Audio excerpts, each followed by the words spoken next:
जी का जोधपुर शहर में हार्दिक स्वागत एवं अभिनंदन करता हूँ।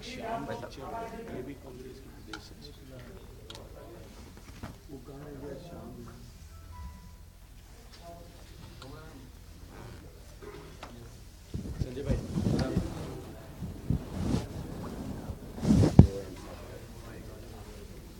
संजय जी विराट जी भाई ओहो मान तो जगराम जी आप भी आ जाओ। 2 कुर्सी अठीने और लगवाओ। हाँ भाई तुरंत एक पसंद में एक खाली छोड़ दो एक खाली रहे।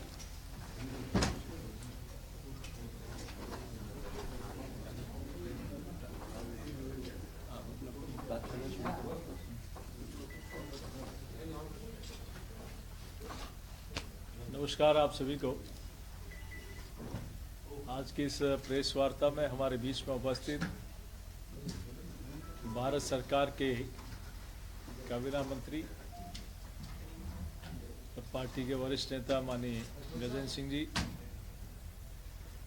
पार्टी के प्रदेश के महामंत्री जगबीर छाबा जी, पार्टी के हमारे यशस्वी जिलाध्यक्ष देवेंद्र जी, हमारे माननीय विधायक जोगाराम जी, आज विशेष रूप से 2 ऐसी शख्सियत जो लंबे समय से संजय जी प्रदेश कांग्रेस कमेटी महाराष्ट्र में और राजस्थान में एक फौजी परिवार से हैं,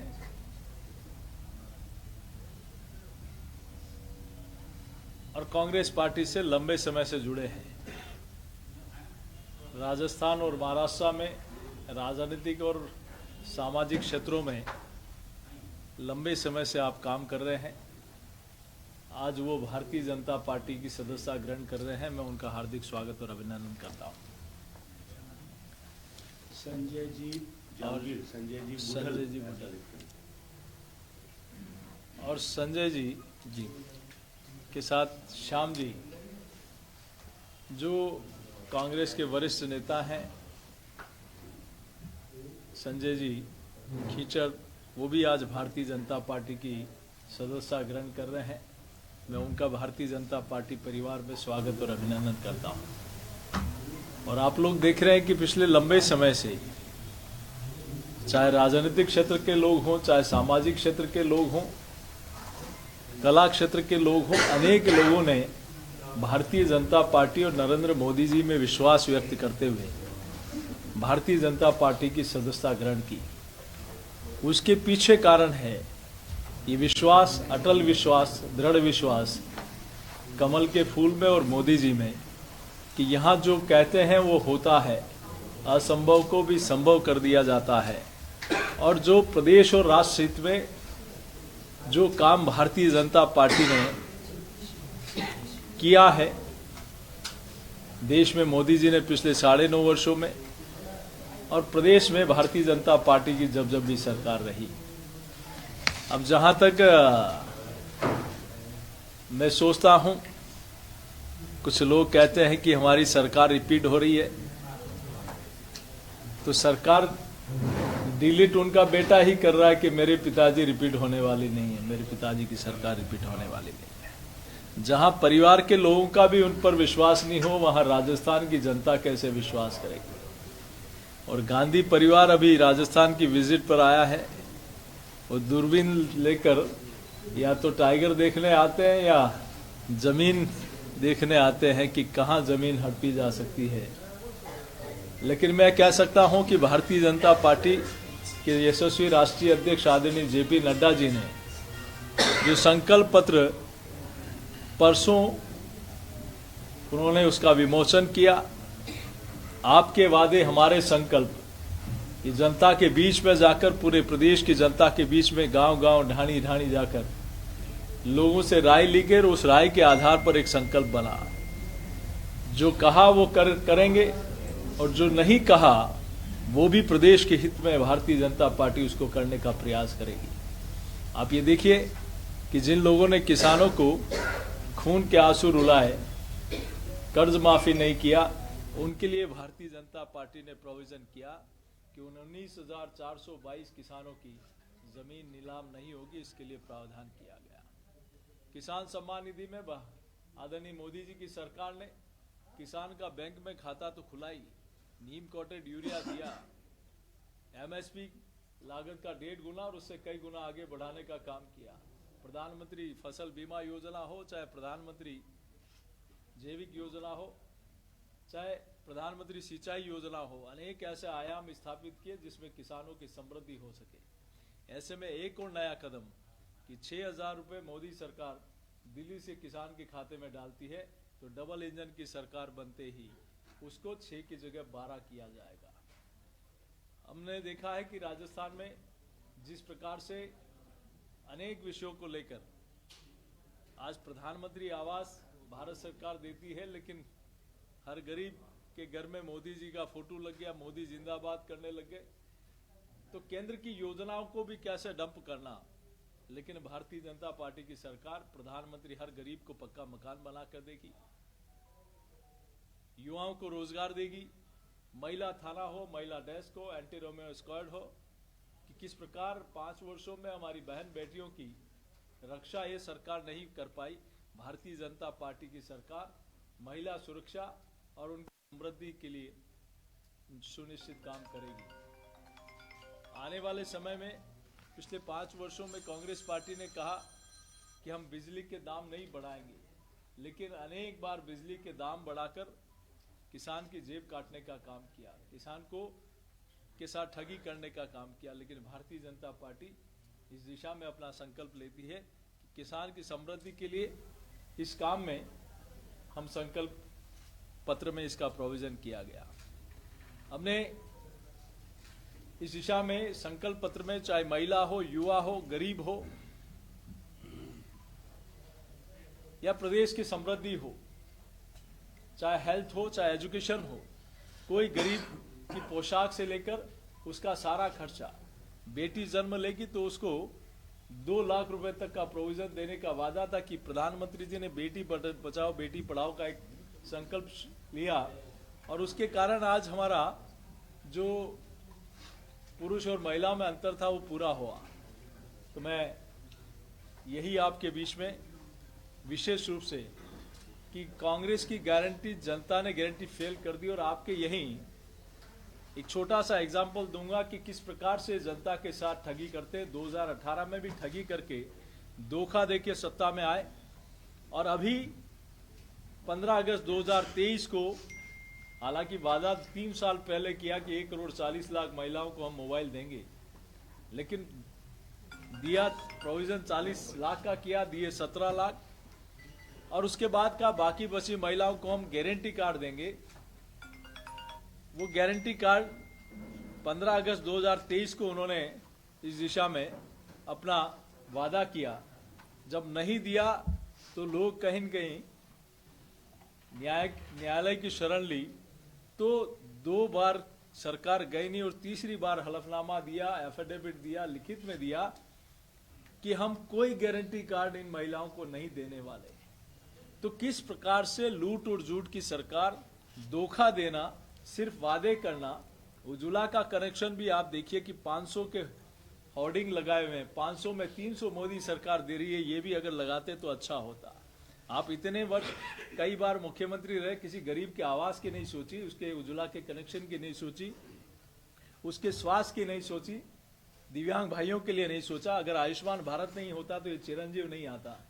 तो इसलिए हम सब लोग आज ये सब लोग भारतीय जनता पार्टी का कुनबा बढ़ रहा है, परिवार बढ़ रहा है। तो उसके पीछे कारण है भारतीय जनता पार्टी में विश्वास और कांग्रेस के प्रति अविश्वास कि इन्होंने हमेशा झूठ बोलकर सत्ता में आए, उसके बाद कुर्सी बचाने और भ्रष्टाचार करने के अलावा कुछ नहीं किया।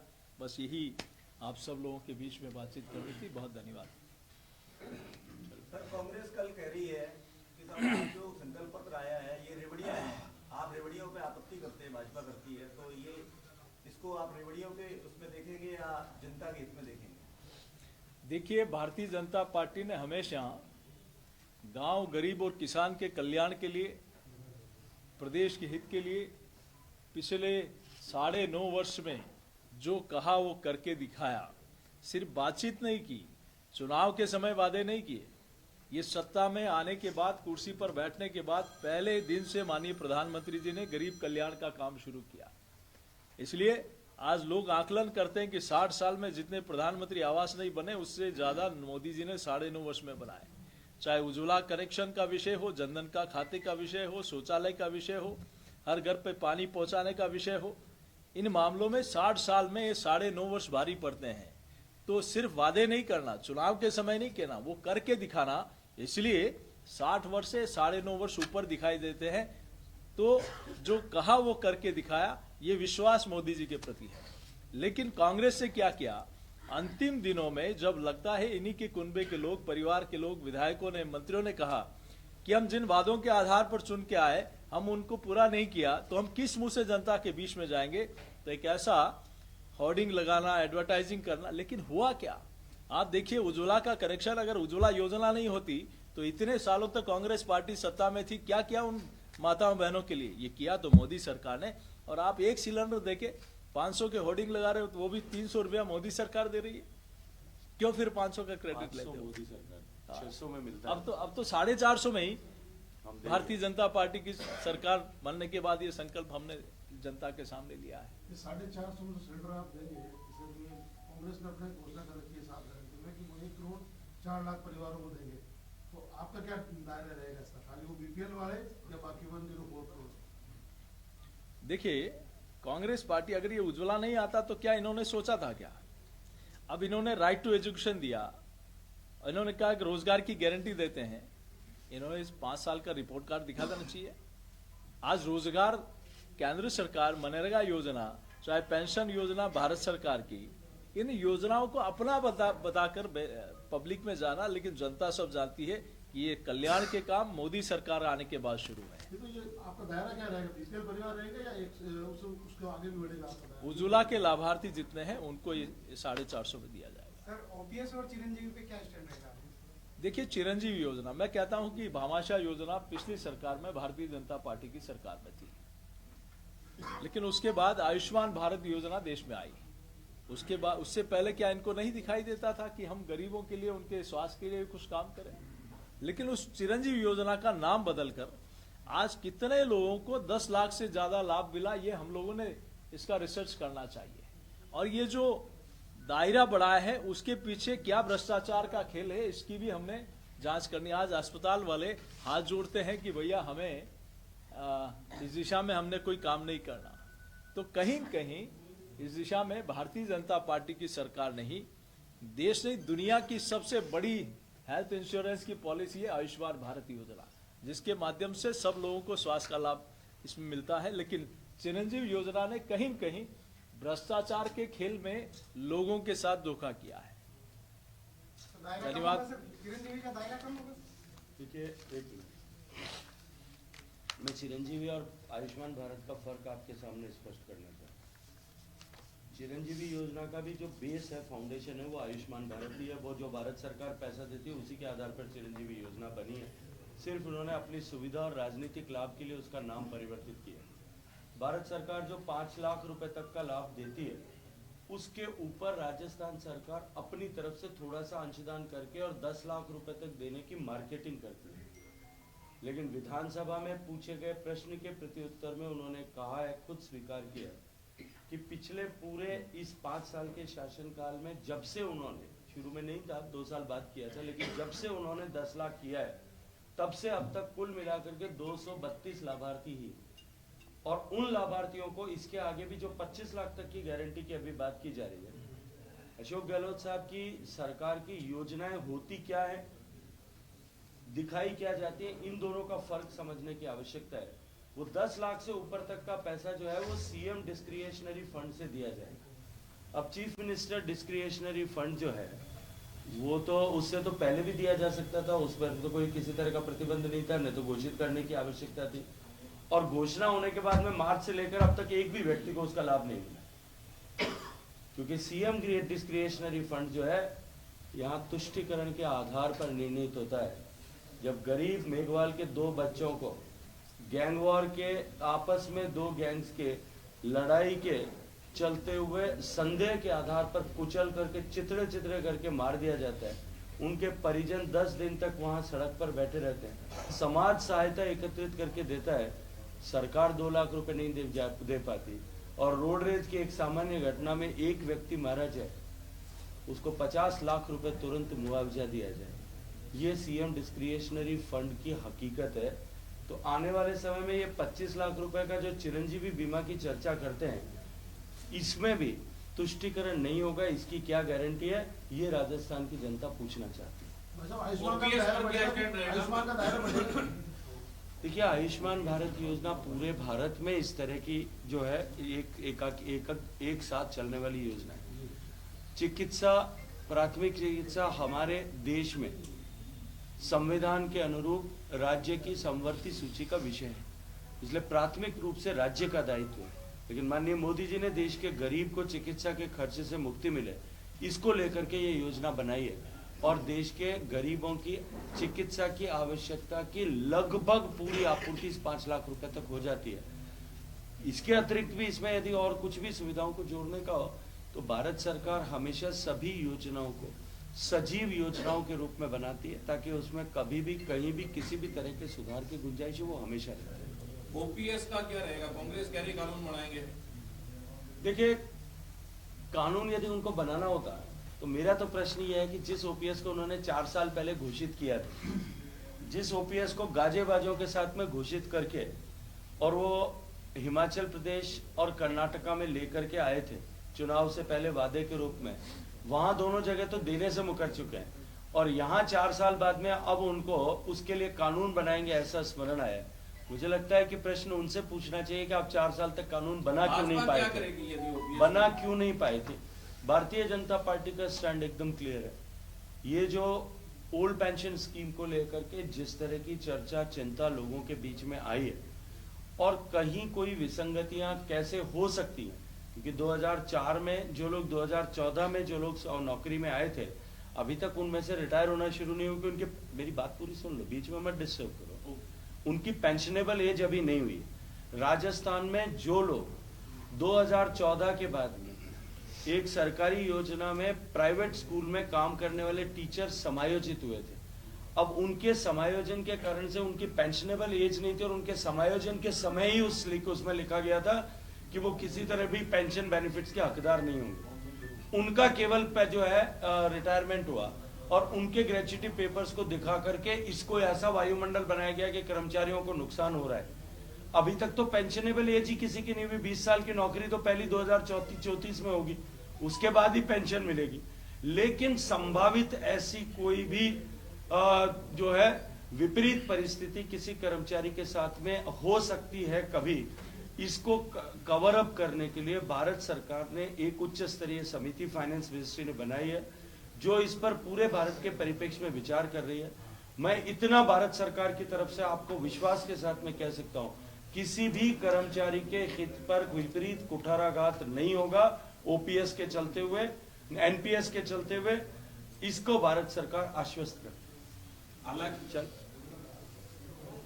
और कोई पेपर लीक मामले में आपने जिस तरह विरोध प्रदर्शन किया, अब क्या कोई कानून बनेगा जिससे आगे से कोई अपने उसी में आरपीसी का रिफॉर्म एक मिनट भाई साहब बताइए। भारतीय जनता पार्टी के संकल्प पत्र में स्पष्ट है कि जो पेपर लीक के मामले में, देखिए पेपर लीक एक नहीं अनेक बार हुआ, और आप देखिए कि आरपीएससी का मेंबर स्पष्ट रूप से कहता है कि मैं पैसे देके बना, इसलिए मुझे इसमें डर नहीं। बोर्ड का चेयरमैन सीधे रूप से ऊपर सत्ता में बैठे लोगों की तरफ उंगली करते हैं। गोपाल केसावत, इनका पूर्व मंत्री, 18 लाख रुपए लेते हुए पकड़ा गया और उस पर भ्रष्टाचार की धारा उठाने का पाप किया। सुरेश डाका जो मुख्य आरोपी है, उसको बचाया, और उसका वकील सलमान खुर्शीद को किसने किया? कौन बचाना चाहता है? तो ये सारे के सारे, चाहे राजीव गांधी स्टडी सर्कल हो, चाहे कलाम कोचिंग सेंटर हो, ये शादी सुख की सुई सत्ता में बैठे लोगों की तरफ जाती है। लेकिन भारतीय जनता पार्टी की पार्टी ने संकल्प लिया, संकल्प पत्र में लिया है कि इनकी जांच होगी और जो भी दोषी होगा उसको कड़ी सजा मिलेगी, ताकि राजस्थान के लाखों युवाओं को न्याय मिल सके। आरपीएससी का रिफॉर्म करेंगे क्या? आपने बताया कि वो पैसे देके मेंबर बना, अभी जो लोग मेंबर है उनके परिवार वालों कांग्रेस से चुनाव लड़ रहे हैं, तो निष्पक्षता पे सवाल उठा हुआ है, तो आप रिफॉर्म करेंगे क्या उसको? देखिए, इसमें पारदर्शी तरीके से किसी भी युवाओं के साथ अन्याय नहीं हो, ऐसी पारदर्शी व्यवस्था होगी। इसमें एक आरपीएससी में संवैधानिक बैठे हुए सदस्य संवैधानिक सदस्य होते हैं, संवैधानिक पद होता है, और संवैधानिक पद की गरिमा को बचाए रखते हुए, बनाए रखते हुए भारतीय जनता पार्टी की आने वाली सरकार जो बनना अवश्यंभावी है, इनएविटेबल है, वो आरपीएससी की खोई हुई प्रतिष्ठा उसको वापस सुस्थापित करने का हर संभव प्रयास और प्रयत्न करें। एक जोशी जी, अभी जब पीसी शुरू की थी तो आपने कहा कांग्रेस के लोग बीजेपी में आए हैं या आपके साथ ही राइज पर बैठे हैं, इनकी चलो कोई मजबूरी रह सकती, क्या भारतीय जनता पार्टी की भी ऐसी कोई मजबूरी है क्या कि जो कांग्रेस या अन्य पार्टियों से आते हैं उनको आप अपने साथ शामिल कर रहे हैं? आपका कार्यकर्ता ठगासा महसूस करता है? कोई ठगासा महसूस नहीं कर रहा है।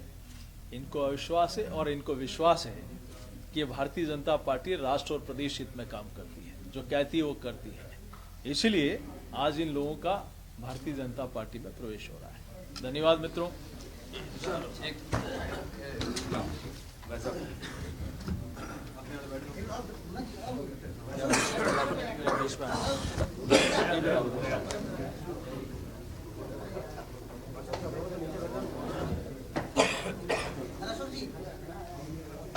संजय जी, फौज में जाकर के एनडीए करके वापस आए हुए हैं, ये फौज रिटर्न आदमी है और इंजीनियर श्याम जी, श्याम आपका भाई। अरे जगदीश जी, आप भी आ जाओ। जगदीश जी अच्छा, पास में आओ। योगाराम जी और जगराम जी और साहब, भारत माता की, भारत माता की जय। हाँ हाँ।